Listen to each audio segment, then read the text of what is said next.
Hello and welcome back. फेरि मेरो भिडियोमा तपाईँलाई स्वागत छ।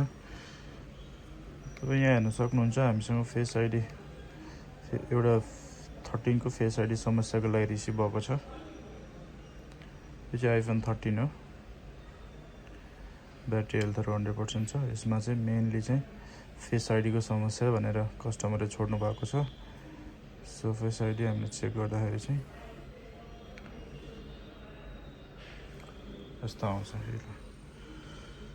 Face ID is not available, try setting up face ID later भनेर छ।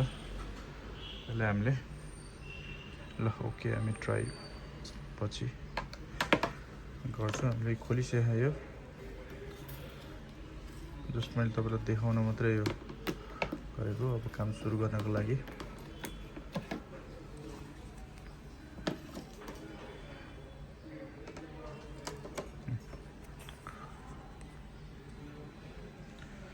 A15 बायोनिक चिप हो। यो फेस आइडी भनेको चाहिँ यो हुन्छ। यो डट प्रोजेक्टमा पानीहरू पर्यो अथवा ड्रप भयो, अब यसको कनेक्सनहरू लस्ट भयो भने चाहिँ फेस आइडीहरूले यस्तो इस्यु देखाउँछ। र यहाँनिर सेटिङमा फेस आइडी लिन मान्दैन।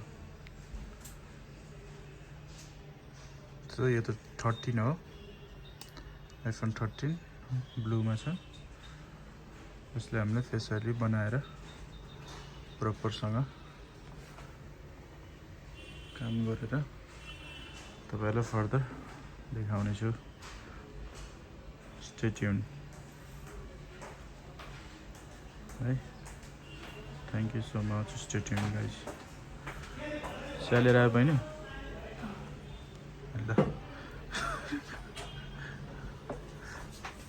ल यो बनाउँदा लु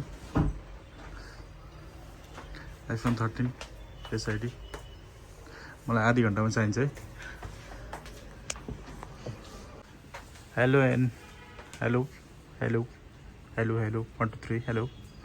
फाइनली मलाई त्यो 13 पनि बन्यो भन्ने सूचना आइसक्यो। बहिनी 13 बन्यो खै? फेस आइडी भइसक्यो राम्रोसँग? ल म चेक गर्छु। ल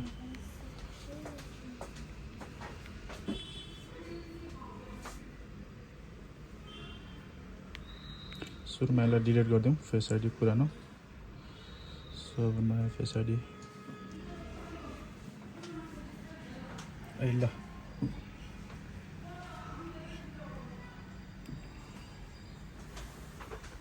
फाइनली फेस आइडी पनि मजाले काम गर्न थालिसक्यो। यसरी अन गरौँ। ल ल अनलक भयो। पासवर्ड लाग्यो र फेस हेर्ने बित्तिकै खुल्यो। होला थ्याङ्क यू सो मच है। 13 फेस आइडी बन्यो।